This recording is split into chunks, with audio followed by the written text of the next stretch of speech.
स्वागत है आपका आपके अपने इस YouTube चैनल पे, जिस चैनल का नाम है उज्ज्वल अध्यात्मिक।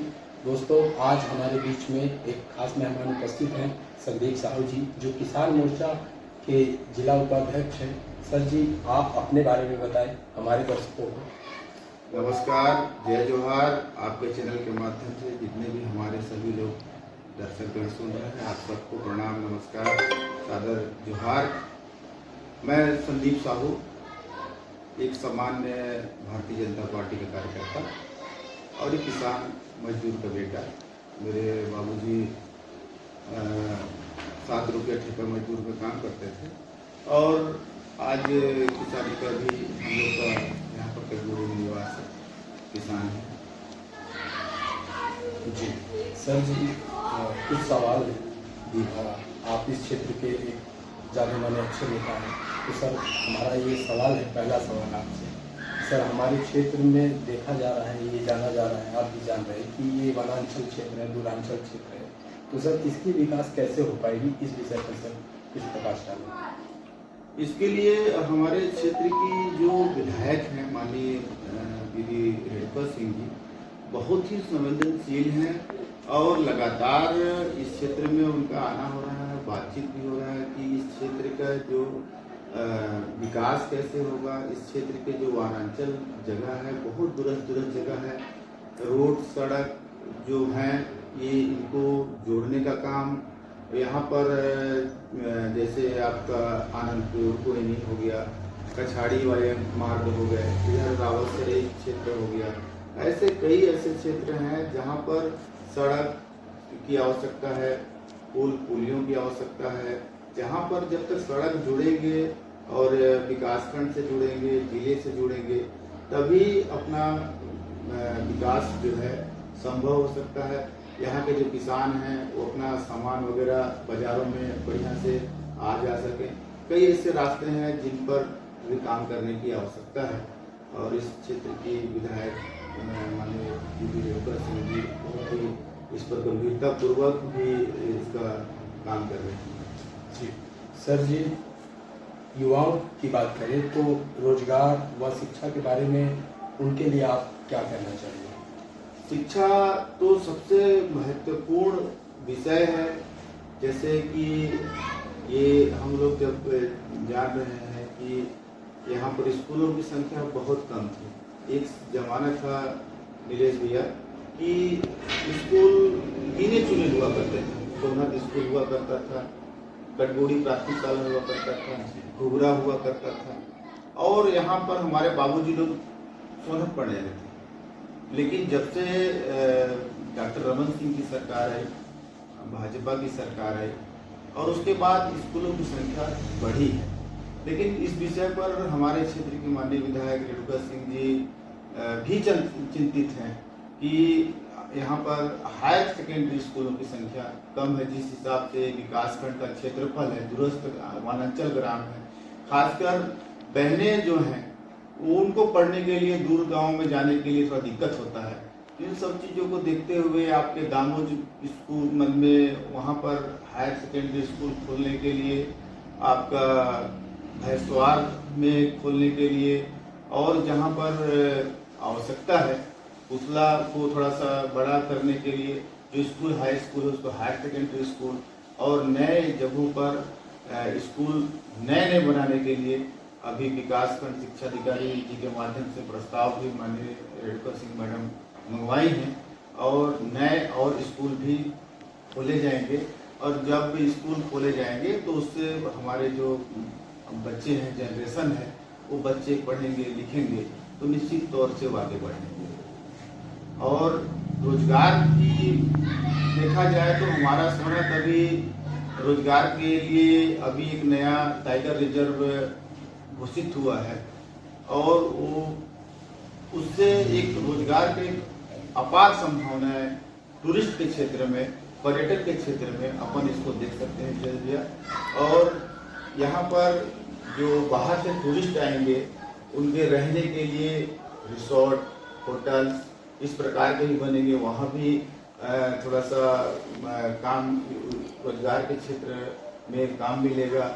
और टूरिस्ट के लिए, गाड़ियों के लिए, तो टूरिस्ट गाड़ियों की व्यवस्था, यहीं के जो युवा हैं उनको काम मिलेगा।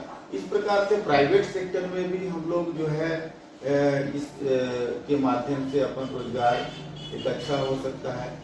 पहले अभी पिछली सरकार में लाइवलीहुड कॉलेज खोले गए थे, उसमें भी मतलब जो लाइवलीहुड कॉलेज के माध्यम से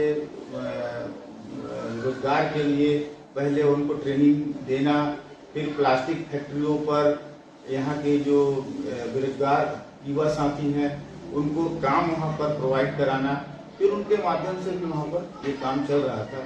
अभी फिर से सरकार आई है, फिर से लाइवलीहुड कॉलेज को नए तरीके से करेंगे, सृजन करेंगे और बेहतर काम करने का प्रयास करेंगे। जितनी भी सरकारी में जगह खाली रहेंगे, योग्यता अनुसार उनकी भर्ती प्रक्रिया तो होते ही रहेगी, लेकिन सरकार माननीय नरेंद्र मोदी जी भी युवा बेरोजगारों के लिए बहुत चिंतित हैं। अभी विश्वकर्मा योजना उन्होंने लॉन्च किया, उसके माध्यम से हाथ से काम करने वाले जो हैं छोटे कारीगर हैं वो भी अपना उद्योग धंधा किस प्रकार से बढ़ा सकते हैं, बैंकों के माध्यम से बढ़ा सकते हैं, कम ब्याज पर बढ़ा सकते हैं। मुद्रा योजना एक आया था, उसमें भी 50,000 1 लाख रुपए जो छोटे व्यवसाय करने वाले जो करना चाहते हैं उनको भी बैंक के माध्यम से छोटे छोटे रोजगार उपलब्ध हों, छोटे छोटे काम उपलब्ध होंगे। हर युवा के काम में कुछ उसके हाथ में कुछ न कुछ काम होगा तो अपन बहुत हद तक ये जो बेरोजगारी है उससे दूर किया जा सकता है। सर जी, मैं पाया हूँ कि सर ये मानस प्रेमी क्षेत्र भी रहा है, तो सर इस क्षेत्र की जो प्रतिभा है, इनकी जो कला है, इनका विकास कैसे और किस मंच से होगा, इस पर सर थोड़ा प्रकाश डालें। रामचरितमानस जो है वो तो राम जी का जीवन ही पूरा अपने जीवन में उतारने के जैसा है।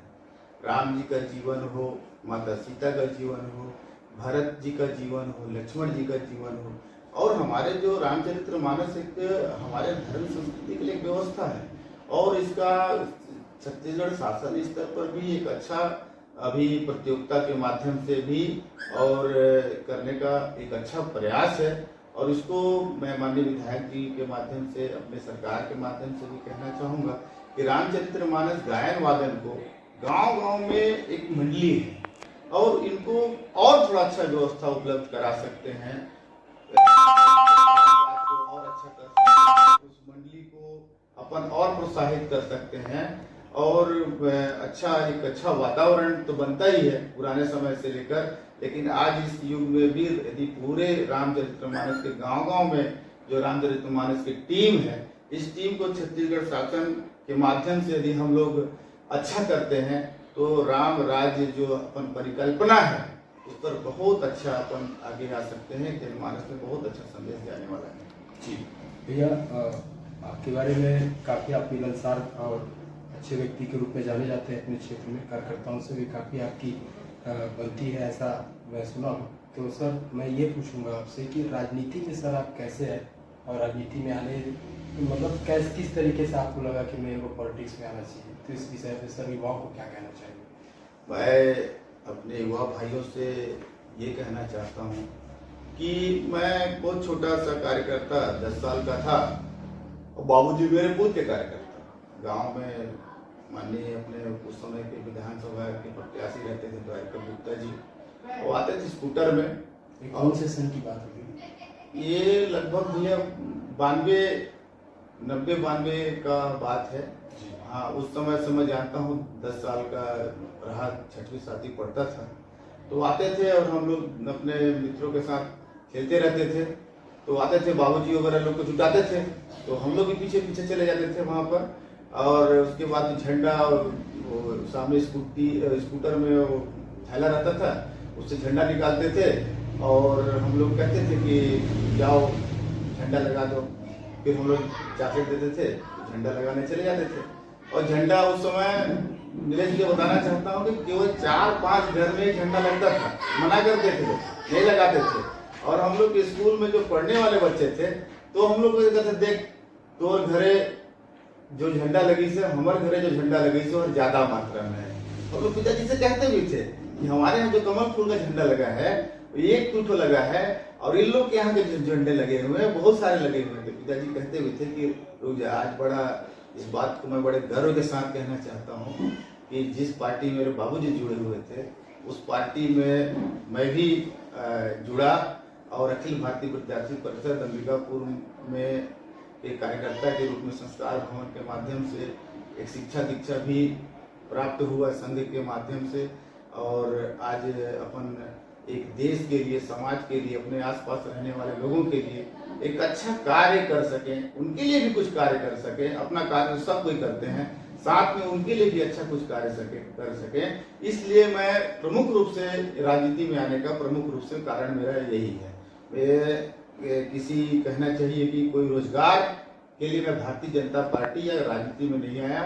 मैं लोगों के बीच में, लोगों के लिए और अपने लोगों के लिए, अपने क्षेत्र के लोगों के लिए, यदि आप लोगों के द्वारा यदि इस तरह से पढ़ा लिखा कर खड़ा किए हैं तो मैं भी अपने गांव क्षेत्र में कुछ कर पाऊँ, उनके लिए भी कुछ कर पाऊँ, शासन की जो योजना है उनके लाभ तक उनको पहुंचा पाऊँ। और डायरेक्ट जैसे मोदी जी कहते हैं ना, मैं 1 रुपया डालता हूं तो 1 रुपया मिलता है, मैं भी उसी सिद्धांत पर। जी भैया, आपने जो समय हमें दिया है उसके लिए हमारी चैनल, हमारी टीम आपको धन्यवाद करेगा। चलते चलते एक आखिरी सवाल जो आपसे हम पूछेंगे कि सर, अगर आने वाले पंचायती चुनाव में पार्टी में काहे की काफ़ी आपकी अच्छी भूमिका रही है और ऐसा मैंने सुना है, देखा, पाया भी है, तो अगर पार्टी आपको आने वाले पंचायती चुनाव में अगर अवसर देती हो तो आप कैसे विकास करेंगे, इस विषय में बात करते हैं। भैया, पार्टी हमारी माँ है और पार्टी का जो निर्णय है वो सबको स्वीकार रहता है। यदि पार्टी अवसर देती है तो अपन आने वाले समय में जो प्रशासन में के साथ में अपन लोगों के लिए काम कर सकते हैं। अभी कई प्रकार के काम करते ही रहते हैं। किसी का इलाज कराना हुआ तो, कहीं किसी को हॉस्पिटल में समस्या हुआ तो, कहीं कोई कहीं भी है और फोन करते हैं तो उनका अपन काम तो करते ही रहते हैं। लेकिन एक प्रशासन के साथ मिलकर काम करेंगे और बेहतर काम करेंगे, लोगों के लिए काम करेंगे, 24 घंटा काम करेंगे, यही अपना कह सकता हूँ। एक मन में सवाल है कि हमारे दर्शकों को क्या कहना चाहिए इस चैनल के माध्यम से आपकी इंटरव्यू के लिए। मैं आप सबको जोहार करता हूँ, प्रणाम करता हूँ। एक आपे के बीच का हूँ मैं और एक छोटा सा कार्यकर्ता है, किसान मजदूर का बेटा।